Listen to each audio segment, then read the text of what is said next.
So the other day, I was at the leadership meeting in the ministry, and a brother comes up to me.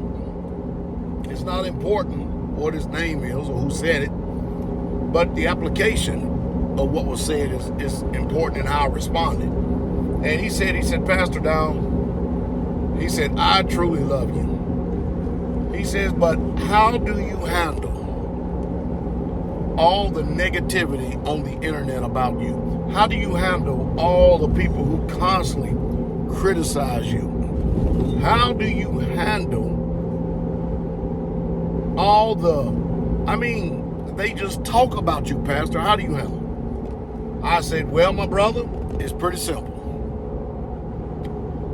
99% of the people who fancy themselves as my judge, and they're not, or 99% of the people who hate me, I got a few things I always remember. Number one, Jesus was hated extremely. So much so that every time you turn around back in the day, they were looking to kill him. He was hated big time. Despised, rejected, all of that, okay? So I told him, I said, the way that I handle it is this. Well, since it's 99% of people I don't know, and they usually don't have any bearing on my life whatsoever at all, I figure I'm in a position to be able to not be in confusion, to not be in strife or conflict with these people, simply because I choose to. Did you hear what I said?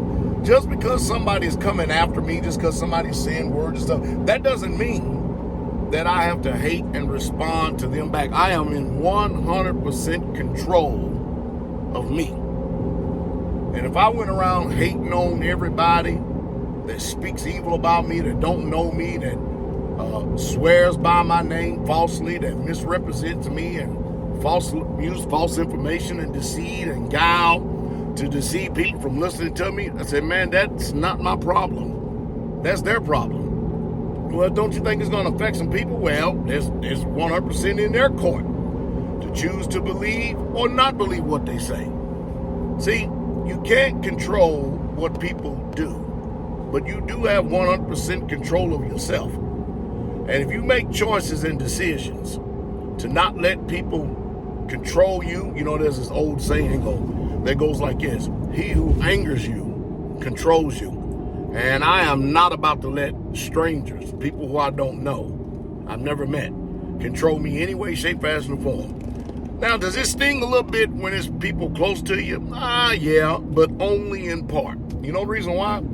Again, just because someone means evil for you, it really, at the end of the day, you and you alone can control how much you're either going to receive, reject, or let go what people are saying.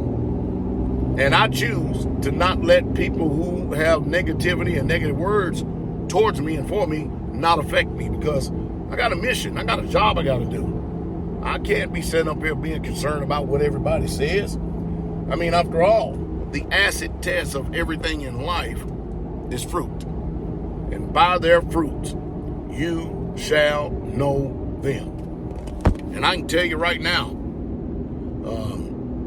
it's better to be in that kind of mindset.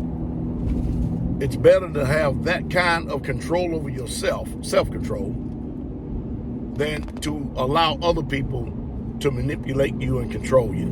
That's just my personal opinion. He says, man, boy, pray for me, Pastor, till I get there. I say, hey, all I can remember is this. I remember what I read in the book, what they did to Messiah. I mean, they impaled him on a tree, but before they got to that tree, this world showed me, by reading the account, the deep-seated hatred that they have for people of truth, people of honor, people of integrity. This is the system that we're all up against. And I'm not on a tree. I haven't been impaled on a tree. So I figured, hey, what have I got to sit up there and complain and be full of strife and jealousy and envy against people like that? None of my business. They want to live a miserable life, let them be miserable. They want to lie, they got to answer to the king for that.